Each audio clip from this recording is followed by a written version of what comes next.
You wouldn't have the balls to, like, put yourself out there and take a chance and do something that no one's done before. You know what I mean? I think not putting limits on yourself and just believing anything could happen.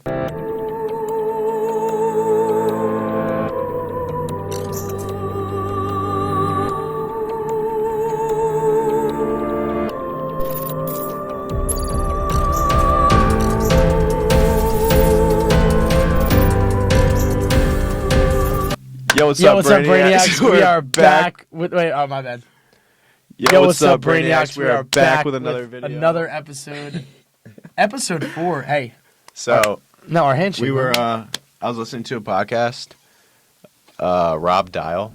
It's called The Mindset Mentor on... I'm going to stop messing with this mic. I'm just going to put it right here. It's called The Mindset Mentor.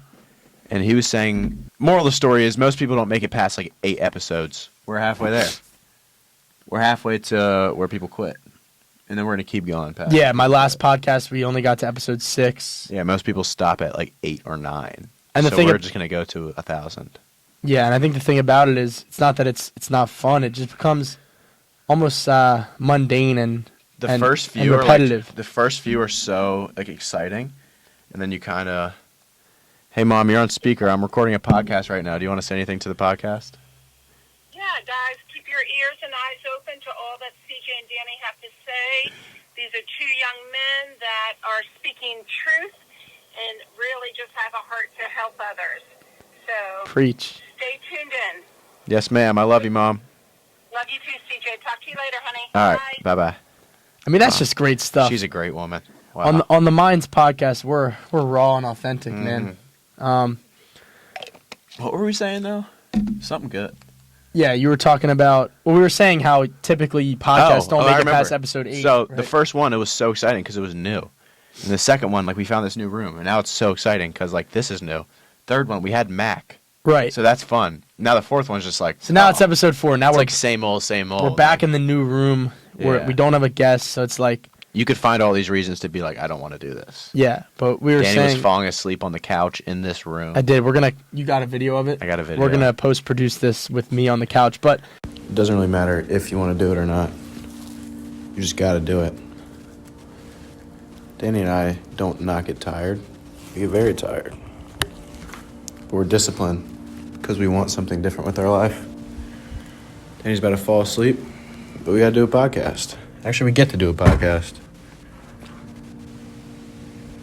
It's all about perspective. I mean, he just fell off the couch because he's so tired. But Danny, are you grateful that you get to do a podcast? Hell yeah. Yeah, I'm grateful. He's excited. It's more like, instead of saying, oh, we have to do this, like, we get to, and we get to keep speaking our thoughts. It's 45 to an hour of our entire week. I think there's 168 hours in an entire week. Right. Right, so it's like, come on, man. Yeah. All right. So let's get into it. Let's do it. Update you guys a little bit. We've had our first 4 days of practice so far.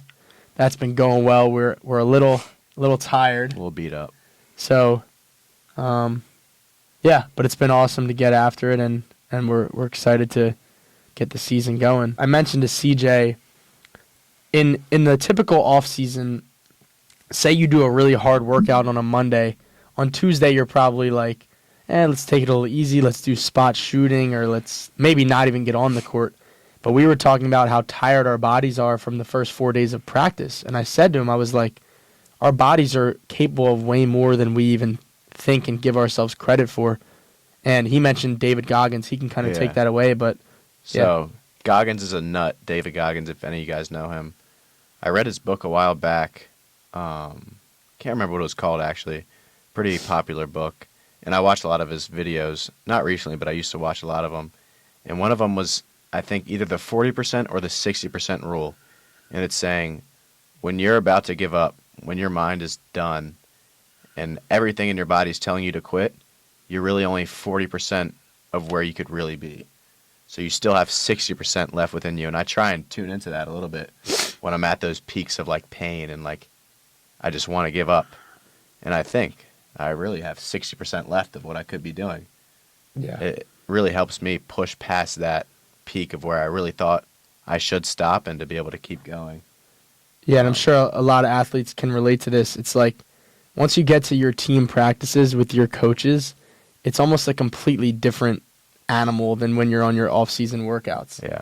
Like you might think you're pushing yourself in your off-season workouts, but I feel like you always kind of give yourself that leeway of like, oh, I could stop, I could do more tomorrow. But Yeah. once you're in season and you have a no-nonsense coach, like you have no option. Yeah, if you're practicing and you feel like you're about to throw up or pass out, you're not going to step out for the most Not part. gonna You got to do- keep going. But if you're Yeah. on your own in the off season, and I get a little lightheaded, I mean, it's hard not to step off for a second and Right. just give yourself a little break. Because after that second day of practice, we were feeling it. Yeah. And then we win again the next day. And then again. And then again the next day, and it's like just as hard as the first one. can't feel your hamstrings, your ankles are sore, your Achilles are sore, your knees hurt, but it's like once you get that, I mean, adrenaline, I don't know if you've studied adrenaline at all, but like once you get that adrenaline going, it's usually fine, but Yeah. And there's definitely something to be said about being smart about right. it. But I think there's also, you got to find that ability within you to push past what you thought you were not capable of. Guys, we're just gonna be real with you right now. We're tired, but I think this is gonna be interesting to look back on. Like, we're on episode 4 right now, and one thing we were actually thinking about is what direction do we want this podcast to go in? Do we want to have a bunch of guests on because we were blessed to have Mac on as our first guest last week? Like, what do we want when people tune into the Minds podcast? What do we want them to say, or what do we want them to be like looking for? Right. So we were kind of thinking of having it community based. Yeah. Like we were thinking of good ways to build a community between us and whoever watches it. And we were thinking one cool way would be the podcast could consist of, or some of it could consist of us just answering your questions. Not that we have the answer, but maybe just our perspective on it. Yeah. You know what I mean? And we have a couple of great fan questions from last episode, actually, so Yeah. stay tuned until the end of the episode because we're going to answer those. But one thing we were saying is we feel it might get a little repetitive if just us two are talking about the same kind of topics every week. So we really just want to hear from you guys and what you guys think. One topic that I'm passionate about and that we want to get into is irrational optimism. So I think I've touched on this on other episodes. You know, a lot of people are big into realism and they're big into be realistic and do that stuff. But if you know me, realistic is my least favorite word in the dictionary. I think in order to achieve the highest heights and the greatest things, you have to be irrationally optimistic, almost to the point of delusion. And that's just how I think. I know everyone thinks differently, but I got this concept actually from CJ McCollum.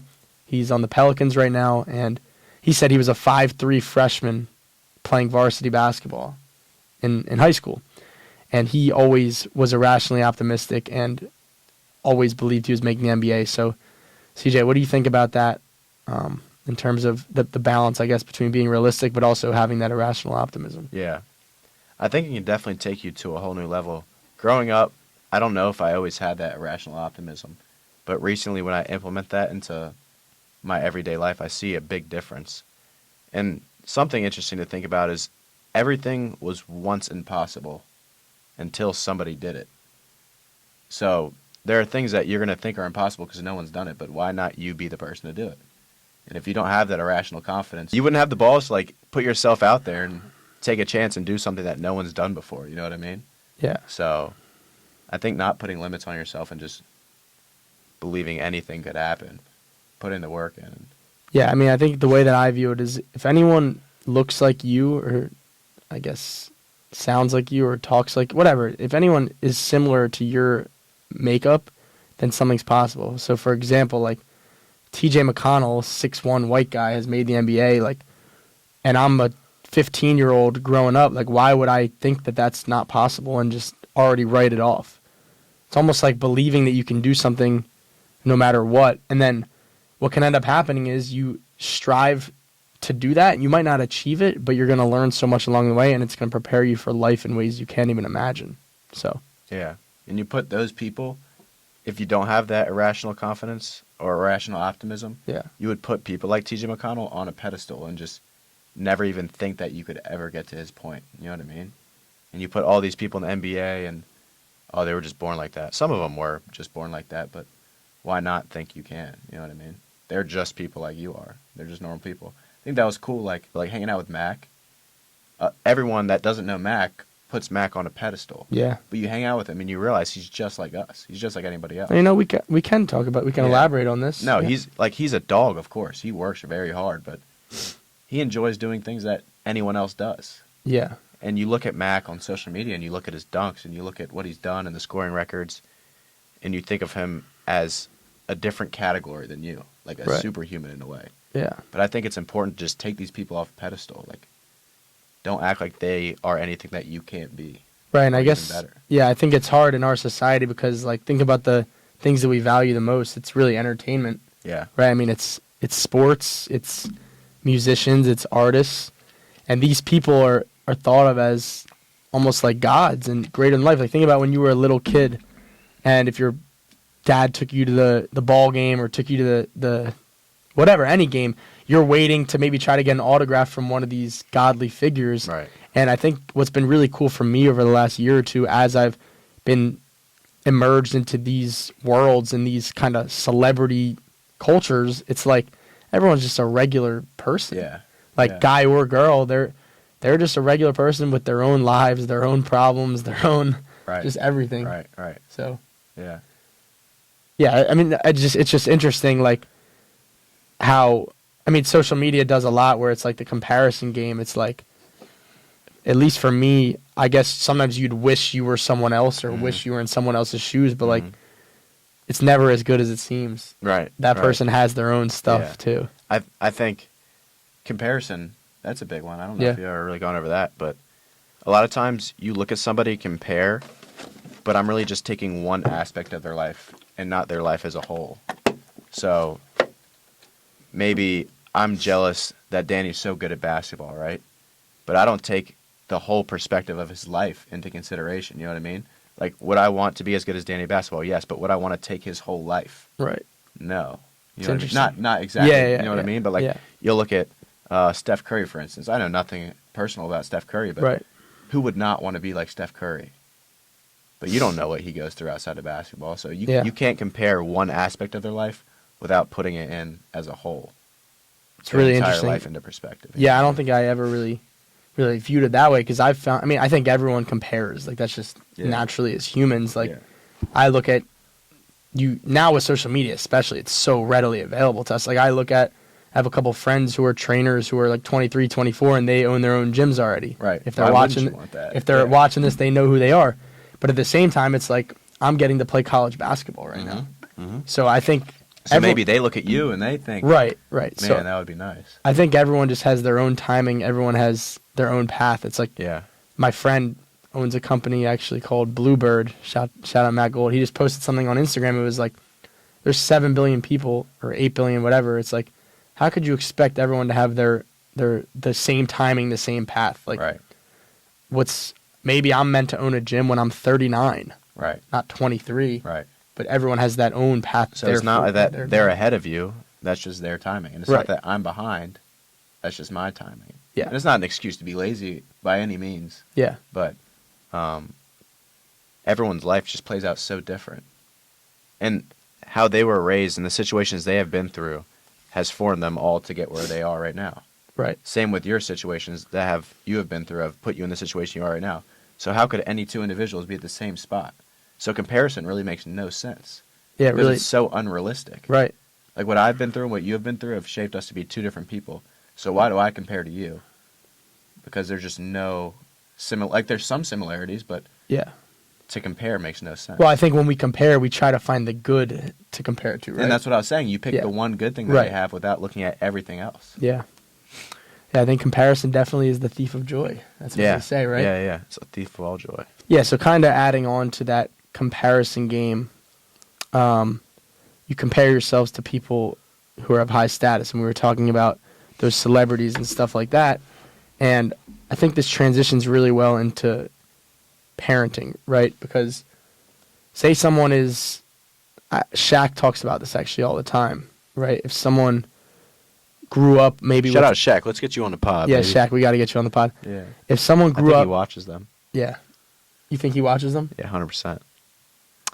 So if someone grows up from really humble beginnings and didn't have much growing up, and then now they're a celebrity or make the NBA or they're an entertainer and they have a lot of money, like how do you go about parenting your own kids? This is something that we were talking about earlier. We come from pretty different backgrounds growing up, and I was saying to you, I was like, I know you're going to be successful, and probably, I mean, success doesn't mean money necessarily, Right. but I mean, I think you will be successful, both happy and have a lot of money. So like for you growing up the way you did, I guess, how do you think about that with you and your kids? Say you do make a lot of money. Yeah, so I was very fortunate growing up, but by no means were we extremely wealthy, and I didn't have anything handed to myself. So I think my parents did a great job of teaching me how to learn how to work for things. And I wasn't really handed a lot of things. My parents taught me to work for everything. When I was legally allowed to work, I got my first job, and I was working almost every day after school because to them it was important to teach me how to work. And so I think it'd be hard if I were to one day have a lot of money, know how to parent my kids without spoiling them and leading to entitlement. Right. So I think for me, it was important for my parents. I'm so grateful for it. Looking like in the moment, it was so annoying because, like, oh man, these kids are getting all this. You want that Xbox or Yeah, like whatever. I remember going to some kid's house. My mom tells a story all the time, and they had this huge TV, and I come home and I'm like, Mom, why don't we have that big TV? Like comparing, kind of like what we were talking about. Yeah.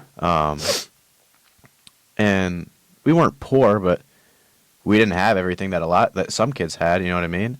And so. But I'm so grateful for that.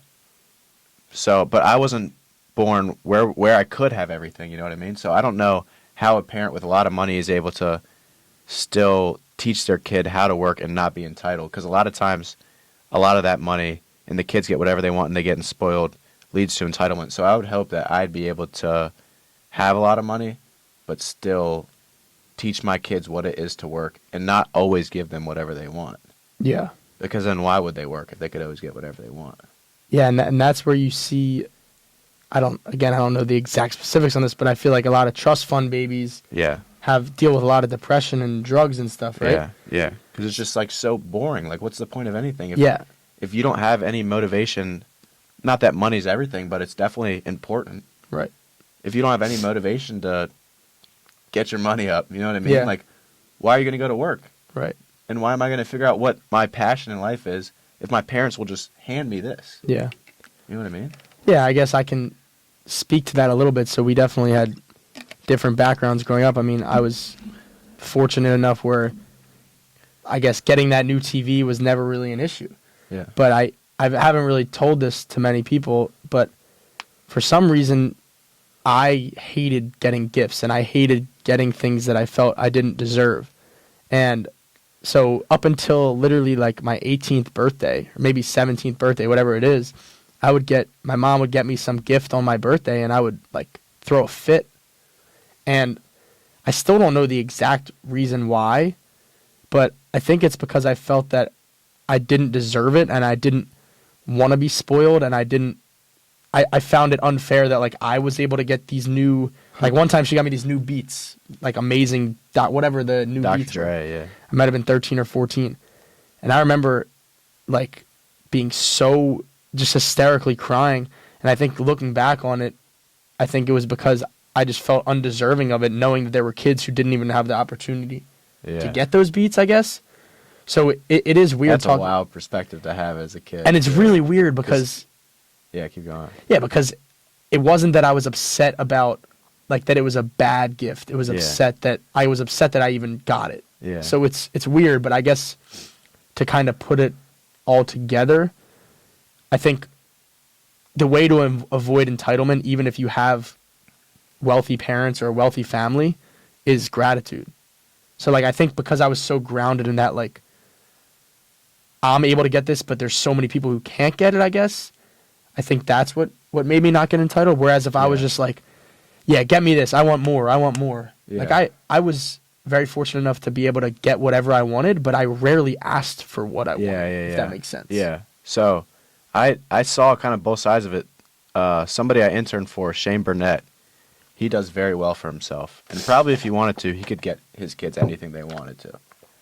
But he would be working every day, and his kids would be there. and they would be doing stuff around the gym. Like he owned a gym for his wife, and the kids would be cleaning up. It would be like his son Brady works very hard at basketball. Like he was working every day, when they didn't have to do any of that stuff. And he would always Right. tell me, he'd be like, "I got to teach my kids what it's like to work." You know what I mean? Yeah. Opposed to handing them everything. So, I think that's probably a hard balance because It is. I would think if I have a son, I would want to just buy him everything. Right. You know what I mean? And is there a way to still buy him everything without him becoming a spoiled little brat? Well, and it's that same thing we were just talking about. Say, like you were saying, you weren't able to get that TV growing up. When you're a dad, like, Wouldn't I want my kids? when to you want your have kid, a- like, because I feel like we hear all the time, you want to give your kids, I guess. But then, actually, this is going to be interesting. I was going to say you want to give your kids the life that you weren't able to have. But then again, you said you wouldn't change anything about your childhood Yeah, because I love- it's molded you into who you were. Right. So I don't think it's the life. Maybe it's like the opportunities. I think it's the lessons that are taught with it. Right. So I don't think any of that money or materials can give my kid a good life. I agree. I don't think money in any way leads to happiness at all. Yeah. I think there's a certain point once you meet. There's actually studies I've seen Yeah. in psychology that once you meet a certain point that you can live comfortably, that you're not stressing over money. Right. Above that point, money doesn't increase happiness. Sure. There is poverty levels where, of course, an extra $1,000 would lead to more happiness because it's less stress. Right. But to a certain extent, once you get so much money, I don't think that money leads to happiness in any way. So why would I, as a parent, and I've never been a parent, so it's hard to speak on, but Yeah. why would I, as a parent, just hand my kids everything? Like, what is that? What is the goal of that? Yeah. If you think about it, because it's not going to give them more happiness. Maybe it'll give them more confidence at school because they got a little more swag, but like, Right. it's not going to make them a better person. And at the end of the day, my goal is to make my child the best person possible. Yeah. I And think so I there's. think I should teach him lessons of. Yeah.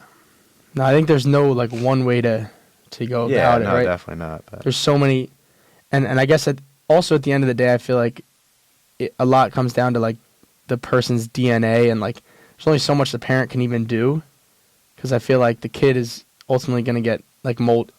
You're based on your actions, it's going to mold him or her, but I think they also, I don't know, it's just weird. I don't know. Yeah, Because- I think parenting has to do with a lot.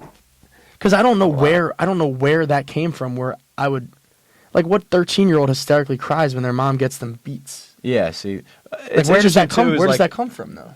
Because a lot of what molds you is your environment as well, and a lot of the times you're not with your parents while you're growing up. Right. So like the school you go to, what you're doing outside of school. Majority of the time, I only saw my parents like at night or in the morning.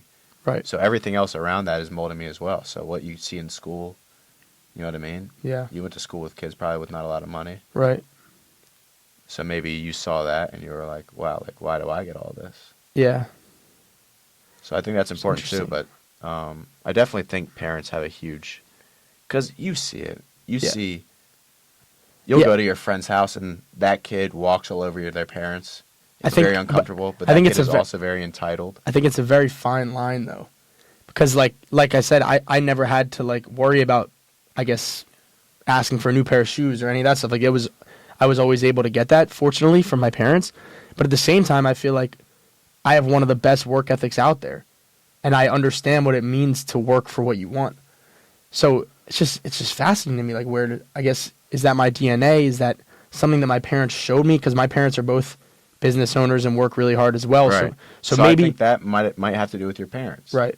Owning a business. So maybe although I wouldn't say Imagine you were raised by two people who didn't own businesses and they worked a 9 to 5 and that's all you knew. right. Would you be who you are today? Yeah. Probably not. Maybe, but probably not. Interesting stuff. Yeah.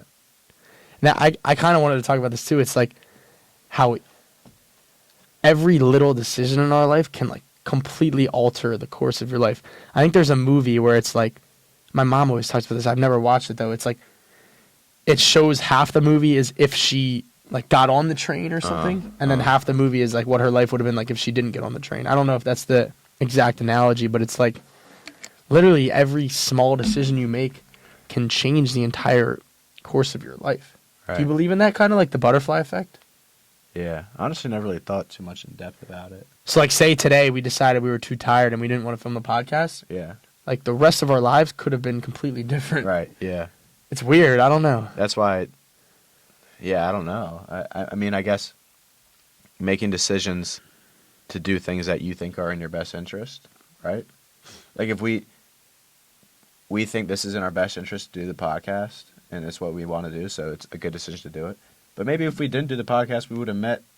You know what I mean? That's what. What's crazy is like there's a think lot about it. like out of your control. Think about it. You wouldn't be sitting here if I didn't transfer. Right. Like Exactly, this yeah. second, you would be doing something completely different than if I stayed at Right. Penn State. Yeah. Yeah. So it's just crazy to me. So yeah, that's some interesting stuff that we were just talking about. What? No, we're gonna be real with you guys. We're I gonna might be keep this in going there. crazy. What? I think I'm going crazy. Yeah, we're gonna be real with you guys. It's hot in here. Like I don't know. We're just tired from our practice starting. So We're good. yeah, we are good. But I think we're learning early on. It's like as a podcaster, I think this is good for us because you need to learn how to kind of think on your feet and kind of keep Yeah. the audience engaged when you And maybe don't know what to even talk about. When you're trying to do your own thing or like run your own business, it's all on you. Yeah. So us not doing the podcast, no consequences immediately. But in the long term there might be a consequence. And that's why it's hard. Like if you don't go to work, they're gonna call you. And you pretty much have to go to work. Yeah. We don't have to do this at all. Yeah. So it's up to us. You know what I mean? Yeah. And that's the hard thing, I think. Yeah. All right, let's pick up the energy, Brainiacs. We're getting into our fan questions. Shout out Blazing on YouTube, Beijing. BLAJING. I hope I said that right. Left an amazing comment on our video with Mac. Yeah, shout out to you, bro. And left 2 amazing questions. So question number 1, how do you masterminds? First of all, I love that you called us masterminds. Yeah, thank you, sir. How do you masterminds define success, and when will you feel you've reached it? CJ, you want to start with that one? Yeah. So I think society has defined success as money for the most part. So I want to be successful when I grow up. What does that mean? It's like make a lot of money. Personally, I don't believe that at all, because I have seen that money for me and for people I've seen doesn't really correlate with happiness. So personally, success to me is just doing what I love and being at peace with my life. That's it. Nothing more. And so I honestly don't feel like you could ever reach a point. I don't think I would ever be satisfied, but that doesn't mean I'll never be at peace. So I think I can be at peace with my life, but not satisfied with where it's at as well. So I think for me, just like being happy, which I guess also means being at peace, and then doing whatever I love, like doing my passion. I don't want to be on my deathbed and be like, man, I hated my job my entire life. So I guess when will you feel like you've reached it? Like 30-year-old CJ, how will you define if you've reached success? Yeah, I don't really think there's ever and I think it's a constant. I don't think you really ever reach, for my definition of success. I guess I could always be more at peace. Like there's always more work I can do on myself. I don't think I'm ever going to reach that point of perfection. So I think if you reach that point, maybe you become complacent and I'd stop working on myself. And Right. so I think for me, there's never going to be a point of where I'm satisfied. But also I'm able to be at peace at the same time. So that's how I Interesting. define success. Really has nothing to do with money. But yeah. How Yeah. about you, Danny? So I define Be cool. success. I define success as pretty much being able to do what I want, when I want, with who I want. That's kind of how I phrase it. It's a little cliche, but I just think I like having control of my time. And what I talked about a little on the last episode is now I'm really leaning into doing it with who I want, right? So trying to build a team around me and build relationships so that I can not be alone, because at the end of the day you can do all these amazing things, but if you're alone it's not fun. It just isn't. Like it's not nearly as fun, right? So bringing people alongside, even if that means not as much monetary gain, I think any day of the week you'd rather bring someone along with you. Facts. Yeah, I think that's success for me, doing what I want with who I want when I want, and then when will I feel like I've reached it? I feel like it's just a constant, like kind of CJ said, I don't think I'll ever reach it. It's more of just like a constant day to day, and like just the more, I really just try to take it one day at a time. So if I keep plugging away and doing what I want, when I want, with who I want every single day, I think that's success. That'd be pretty cool. So, next question. From Beijing again. Beijing. How would you describe your game state? Is it more mental focus, like classical music, or an energetic free flow, like a freestyle rapping, or something else? I've never thought about that. It's a great Beijing. question, That is a very Beijing. good question. Go ahead. So, You started, Danny. I guess we'll think of game state as like when we're playing. Basketball, I guess? Yeah, I basketball. hope that's what he was asking, because I don't know what else it would... So honestly, I'm not too familiar with classical music. It's just more like chill. More chill. Yeah. So, okay.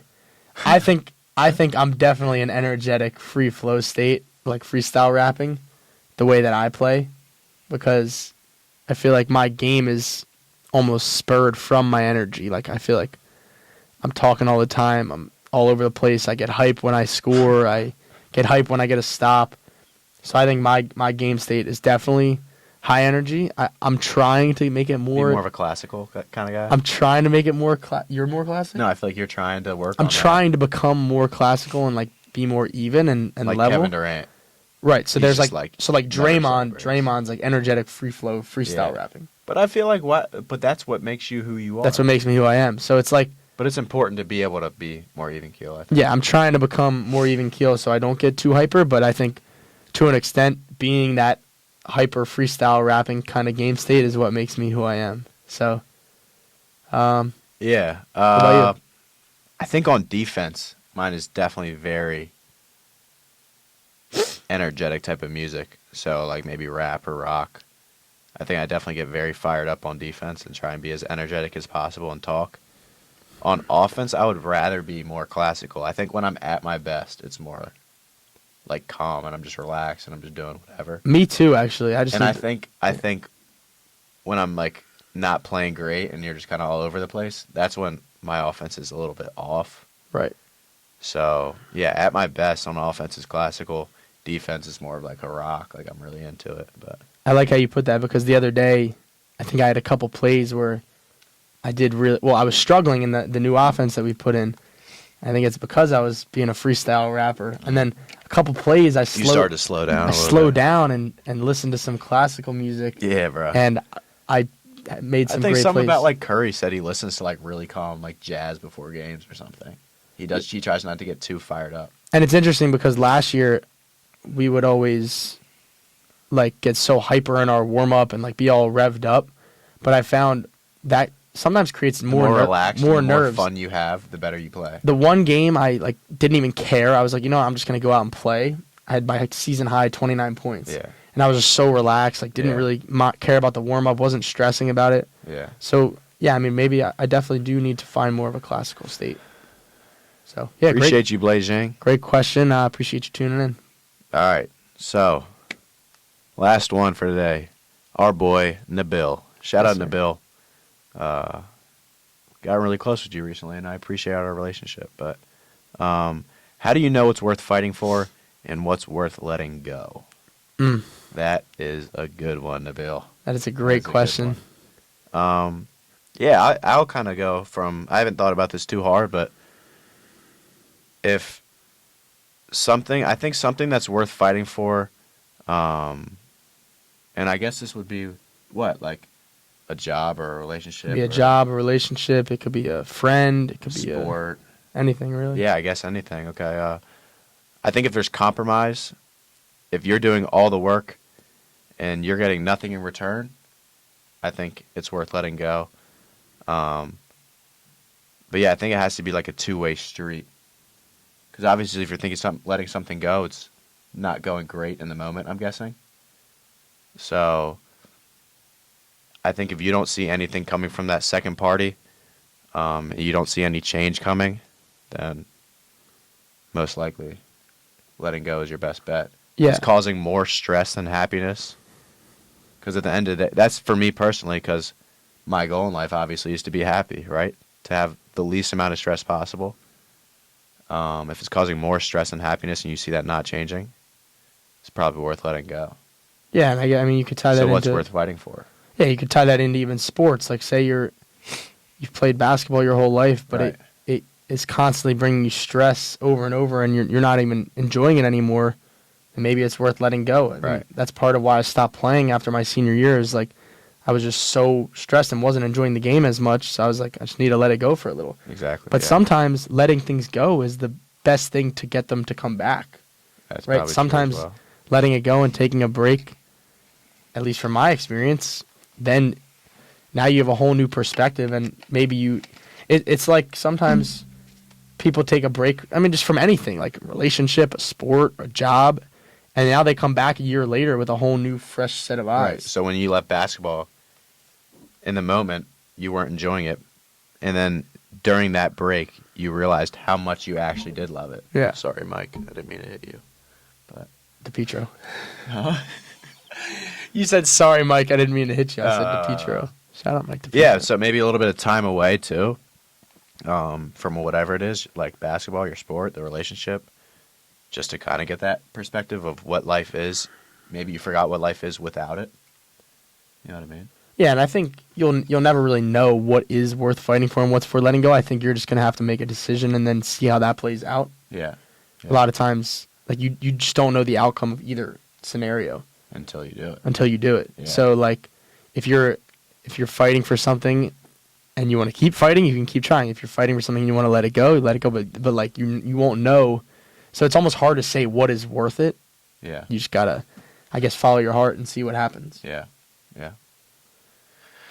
So Ah. yeah, that was an awesome question.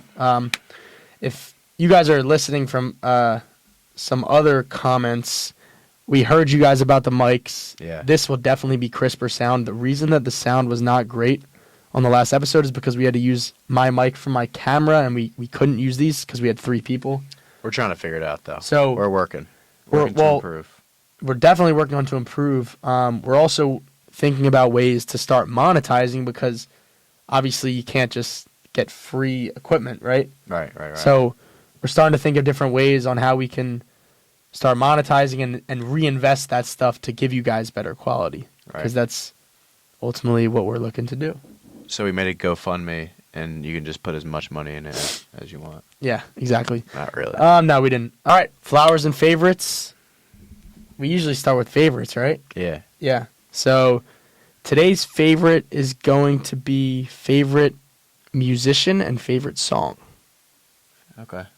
All right. Okay. So do you want me to start? Or do you want you Mine to start? always changes, but like I'll do what current. Actually, let's do a good one. Let's do I like that one. Let's do favorite. No. Let's do favorite all-time musician and then favorite like current musician. I don't have a favorite all time. You don't Mm-mm. like the person you've listened to the most. Okay. Yeah. You want me to start? Yeah. Go ahead. So my favorite all-time is Meek Mill.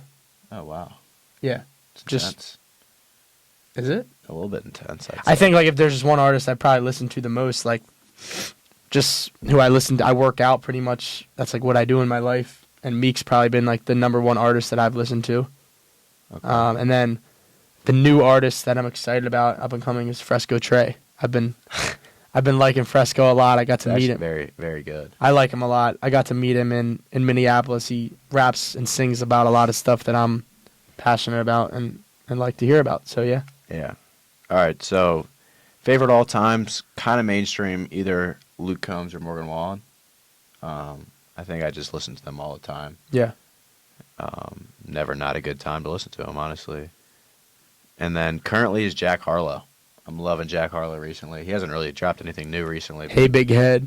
Yeah. No, That was the he's mix. He's great. So I've been really on Jack Harlow recently. Now we got Flowers, right? Flowers, yeah. Yeah. So I'll start off. I want to give my flowers to Pops. He's my grandfather. I've recently gotten a lot closer with him since I've moved to school here. He actually has lived in Pennsylvania, so I didn't see him much when I lived in Virginia, but I'm really appreciative of growing our relationship, and it's been really nice getting to know you better. I want to give my flowers to my Aunt Allie. She's the best. She's always there for me whenever I need her. Whenever whether to have like a good conversation or whether I'm down and I need someone to lean on, she's always there any time of day, any day of the week. So blessed to have you in my life for sure. Love you and thank you. All righty. Well, Brainiacs, we appreciate you guys tuning in. Me and Danny really love doing these, and Yeah. we hope maybe you got something valuable out of this. Yeah, if you guys take one little thing of value from this, then we did our job, whether it was entertainment, educational. Yeah, That's it. That's all. that's all. Really appreciate you guys tuning in. Can't believe it's already episode 4. We appreciate. We appreciate you guys a lot. You guys are fantabulous. Nah, but on a real note, we really appreciate you guys tuning in. Can't believe it's already episode 4. Yeah, we're going to keep building, keep growing this thing. And again, we want to keep hearing from you guys. Make sure to subscribe for more. Tell your friends. Another great episode. Peace.